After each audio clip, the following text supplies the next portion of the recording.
We've been endeavoring to understand and or reconcile a sublime paradox. And that paradox is of realizing that we're arrived and yet are perpetually becoming. Over these many years, you recognize that there are many, many hundreds of stories that have been told of all different kinds, fairy tales, folk tales, myths, parables, coming from all different persuasions. But the experience is that the most profoundly all-encompassing stories are those from the Sufi tradition and the Siddha stories. Now, the Sufi stories, we know, are couched in subtleties and nuances because of the circumstances of the time of the arising of Sufi. And the Siddha stories, which come about from a time when Buddhism was arising out of Hinduism or flowering. The Siddha stories are in your face. They're out there. No subtleties about them. But it's wondered what will happen to our chemistry if we mix several of those stories together in our endeavor to understand and reconcile this paradox. How can we have arrived and yet be perpetually becoming at the same time? And the first story is a story of a very great Sufi master who was revered and renowned in far distant places.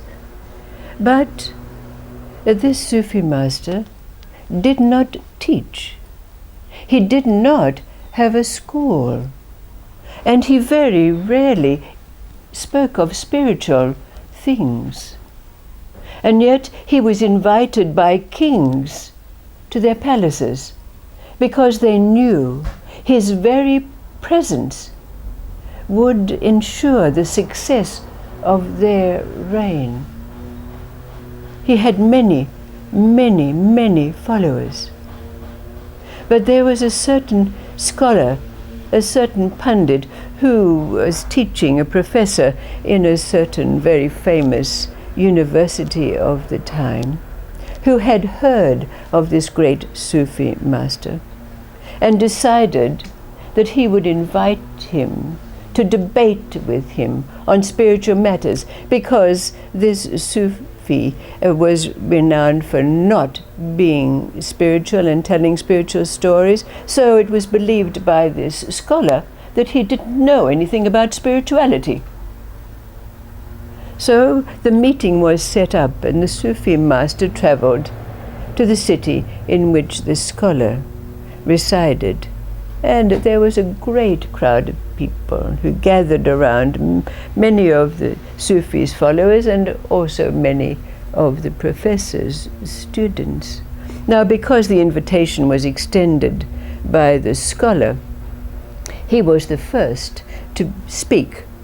And from his speech, it was very clear that he was bringing up a subtle spiritual matter that was incendiary.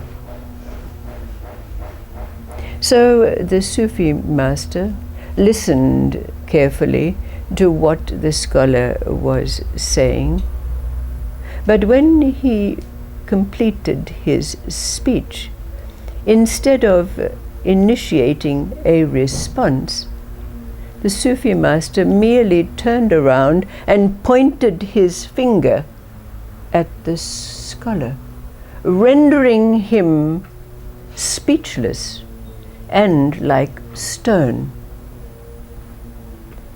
After this, the Sufi master got up and walked out of the forum, and his many followers followed after him. And when they were a ways down the road, his followers asked him, "Why did you do that? Why did you not debate, proving yourself to this scholarly fellow?" And the Sufi master responded, "This man did not want to debate with me. He wanted to beat me. And if you have a sword in your hand, you do not throw mud bricks at someone who wants to kill you." This is the Sufi story. The Siddha story is about a young man who was born to a low caste family, and they had great hopes for him. But from an early age it was discovered that he was nothing but a reprobate, a would-be criminal. In fact, he was a liar. He lied about absolutely everything. He became a master of the lie. He spent most of his time planning how he could con people with his lies. And one day, he was sitting on the side of the road in deep thought, planning his next con job, when along came an old monk. And the old monk said to him, "Oh, you're deep in thought. What is it that you're thinking about?" And our thief looked at him and, recognizing his reverend state, said, "Oh, illustrious monk, it's a bit of a story." And the monk looked at him and said, "You're going to tell me a lie, aren't you?" And our thief said, "Well, yes, because that's all I know. Lying is my trade. Lying is what I do." And the monk said, "Don't you know that lying and deceit is a cumulative karma? And if you continue like this, when your karma is ripe, you will be born in hell."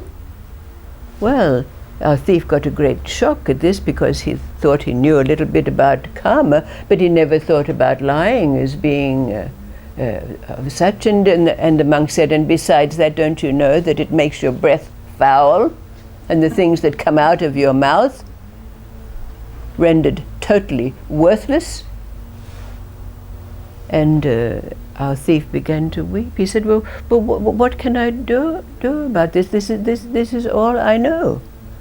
And so the monk said, "Do you think you'd be able to practice a sadhana?" And our thief said, "Well, you know, all I know is thieving. I don't know that I'd be able to practice anything."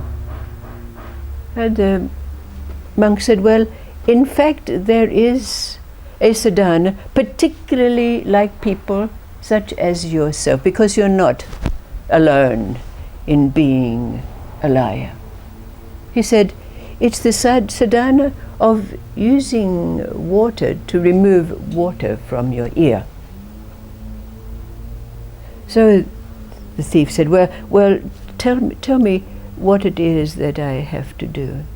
And so the monk began to describe to our thief that lying was a fact of life for all things, because in fact, all of that which we perceive with our senses, our hearing, our seeing, etc., etc., are all lies, because they're fleeting, they do not last, and they do not have any truth to them. So, in fact, your lifetime of lying has prepared you for reaching a stage of recognition. So if you practice what it is that I teach you, which is using water to remove water from the ear, you will come to an understanding of the intrinsic non-nature of nature and its senses. So, in fact, the thief did exactly what the monk was telling him to do, to use his perception to realize that everything that his senses came up with were intrinsically non-existent or a lie. So our thief practiced this for 7 years, after which he came to the very clear understanding that what his senses perceived were transigent, passing, fleeting, had no substance. So thinking that he'd arrived, he went back to his master, the monk, to get a confirmation of where he'd arrived at. But the monk said to him, "Oh no, there is another phase that comes after this. And this is the realizing that not only is what our senses perceive inherently non-existent, but that makes it so the truth itself does not exist." So the next phase of your endeavors is to recognize the emptiness that is behind all the phenomena of our perceptions. When these two are reconciled, then and only then can you perhaps realize that you've arrived.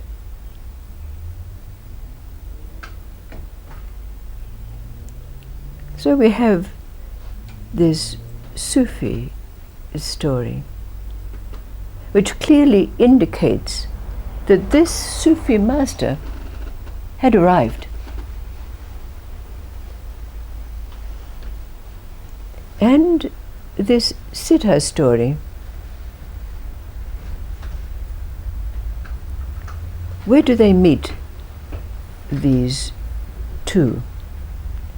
What is it that arises for us out of the chemistry of these two stories, realizing that whatever it is that arises is an indication of our having reconciled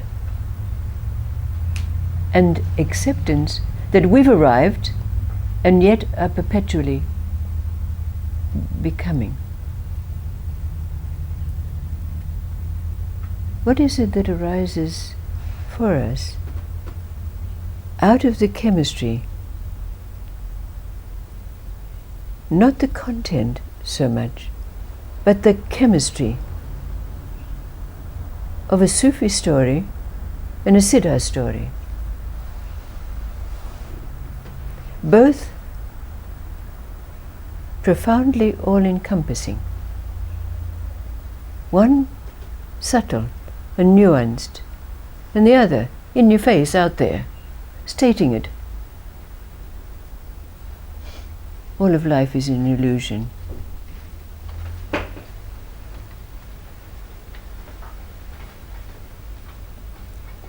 Where do they meet?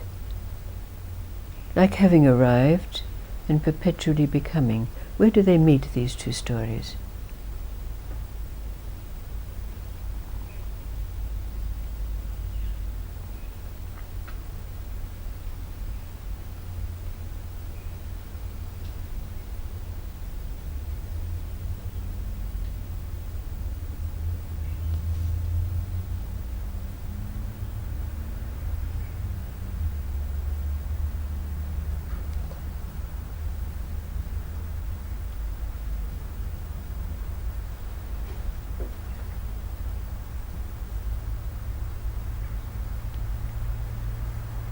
What is it that arises for you